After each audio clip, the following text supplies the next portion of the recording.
last century has been truly turbulent for mankind. Global wars and conflict, weapons with an ever-increasing capacity for destruction, natural disasters on a colossal scale, plagues that sweep the earth. These are just some of the great tribulations that have impacted millions in recent history. But all of these events will pale in comparison to the horrors of the coming Dajjal. Dajjal is an Arabic word that means deceiver or liar. Mankind has been warned about the great dangers of the Dajjal since the beginning of time. The Prophet Muhammad, peace and blessings be upon him, taught us that every single prophet that was ever sent by God informed their people about the Dajjal. To fully comprehend the Dajjal, we must first understand who Jesus is, as these two individuals are inextricably linked. Muslims believe in Jesus, who Islam teaches is a great prophet and messenger sent by God. He is also the Messiah, meaning chosen one, the salvific figure sent to redeem the children of Israel. God granted him many miracles, such as feeding multitudes and healing the sick. Despite such signs and wonders, he was rejected by the majority of the children of Israel and had only a handful of followers. Compared to Jesus, the Dajjal is a false Messiah. He is the Antichrist, as he is the opposite of Jesus in many ways. The Dajjal is a major sign of the apocalypse. His arrival will signify that the world is nearing its end. He will be sent by God as a test, the greatest of trials for mankind. In his possession will be the treasures of the earth, mountains of gold, silver, jewels. Every material thing that mankind desires will be with him in abundance. The weather will be at his command. He can make the heavens open up and the clouds pour forth with rain, so that crops grow and are plentiful. Likewise, he will also be able to withhold the rain, causing drought and killing crops. With these abilities, he will create a great dependency on himself and attract the masses who will flock to him.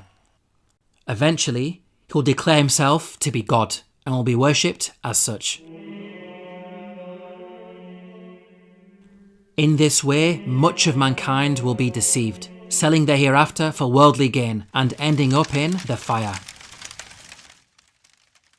The Prophet Muhammad, peace and blessings be upon him, warned us to stay away from the Dajjal. He said that a Muslim will go to the Dajjal considering themselves a believer and will end up following the Dajjal because of the miracles on display. God's ultimate test with regards to the Dajjal is to see who will heed the warnings of the prophets to stay away from him and who will follow and worship him. Now you may be thinking that the Dajjal is some far off threat that will happen long after you're dead and buried, so why worry about it? But the reality is that our hearts and minds are already being conditioned and programmed to accept the message of the Dajjal, and many of us don't even realise it. New Atheism, which is a liberal atheistic movement that has been sweeping the West for the last few decades, is priming the world for the Dajjal's arrival. What are the principles of New Atheism? Firstly, the rejection of religion. Religion is undermined through mockery and the normalization of blasphemy. Secondly, empiricism. This is the idea that one should only believe in what can be experienced through the senses. If something cannot be seen, touched, smelt or heard, then it cannot be accepted. God and all aspects of the supernatural are therefore rejected. Thirdly, materialism, emphasizing worldly matters above the spiritual and claiming superiority based on scientific and technological advances. This unholy trinity of New Atheism, the rejection of religion, the emphasis on empiricism, and the increase in materialism is exactly the fodder that the Dajjal needs to create dependency on himself, attract the masses as followers, and ultimately be worshipped as God.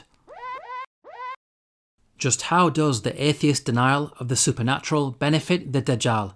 Doesn't that go against his agenda of being worshipped as God? No, this actually fits in perfectly with his master plan.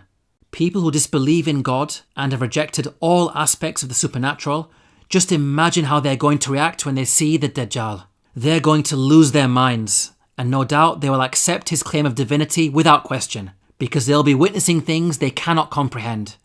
They'll be taken by surprise and snared in his trap. With regards to empiricism, the Dajjal will satisfy the atheist demand that they see God.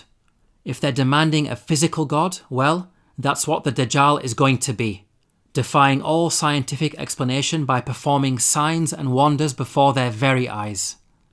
With regards to materialism, those inclined towards greed, those inclined towards selfishness shall join his ranks. Sound far-fetched? In recent pandemics, we've seen people going crazy, literally fighting, over simple creature comforts like toilet paper. Now just imagine how anxious people will become when essentials for life, such as food, water and shelter, are taken away. Now, whether the new atheist movement is a knowing accomplice and in on some grand conspiracy, or whether it is an unwitting pawn in the Dajjal's game is beside the point. As we have seen, there is an uncanny correlation between the ideology they are pushing and the methodology of the Dajjal. Prophet Muhammad, peace and blessings be upon him, taught that in order to protect ourselves against the Dajjal, we should recite the first 10 verses of the chapter of the Quran known as Al-Kahf, the cave. The 9th verse of the chapter of the cave draws our attention to a particular story known as the sleepers of the cave. أم حسبت أن أصحاب الكهف والرقيم كانوا من آياتنا عجبا. This story relates to some youths who lived in a land of idolatry. Out of their strong devotion to God, they fled from their people. The verses go on to say, إذ أوى الفتية إلى الكهف فقالوا ربنا آتنا من لدنك رحمة. This shows us that faith is the most precious and important thing in our lives. It must be safeguarded and protected at all costs. With regards to the Dajjal, it will be best to stay away from him, even if it means fleeing to a remote cave. وربطنا على قلوبهم إذ قاموا فقالوا ربنا رب السماوات والأرض لن ندعو من دونه إلها لقد قلنا إذا شططا. Here we are directed to avoid the worship of idols, statues, carved images, human beings, and anything besides God. This goes directly against the Dajjal's plot to be worshipped as God. وَإِذِ اعْتَزَلْتُمُوهُمْ وَمَا يَعْبُدُونَ إِلَّا اللَّهَ فَأْوُوا إِلَى الْكَهْفِ يَنشُرْ لَكُمْ رَبُّكُمْ مِنْ رَحْمَتِهِ وَيُهَيِّئْ لَكُمْ مِنْ أَمْرِكُمْ مِرْفَقًا. Note here the theme of belief in the unseen and putting your trust in and relying on God. This goes directly against the empiricism of new atheism. In fact, if you look at this chapter of the Quran as a whole, many of its themes and messages are a counter to the Dajjal and new atheism. For example, the story of the man and the garden. وَاضْرِبْ لَهُم مَّثَلَ الرَّجُلَيْنِ جَعَلْنَا لِأَحَدِهِمَا جَنَّتَيْنِ مِنْ أَعْنَابٍ وَحَفَفْنَاهُمَا بِنَخْلٍ وَكَانَ لَهُ ثَمَرٌ فَقَالَ لِصَاحِبِهِ وَهُوَ يُحَاوِرُهُ أَنَا أَكْثَرُ مِنكَ مَالًا وَأَعَزُّ نَفَرًا وَدَخَلَ جَنَّتَهُ وَهُوَ ظَالِمٌ لِنَفْسِهِ قال ما أظن أن تبيد هذه أبدا. Here the man who possessed beautiful and bountiful gardens believed that he was superior to those who had less than him. This reminds us of the arrogant new atheist narrative that we are superior to the religious people of the past just because we lead more comfortable lives and have better possessions.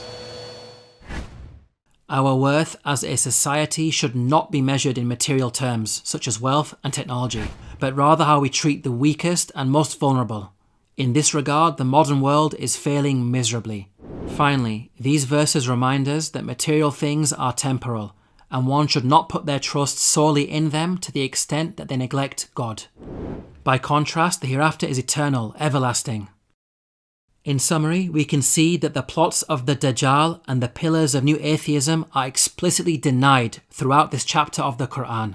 It's important to understand the reason why the Prophet Muhammad, peace and blessings be upon him, directed us to the chapter of the cave for protection. It is not blind recitation, nor the sounds of the words that will protect us. Rather, it's the study of its verses, the contemplation of its meaning, and the enactment of its lessons in our lives that will protect us. To learn more about the Dajjal and signs of the end times, please download your free copy of the book, The Forbidden Prophecies, at the link below.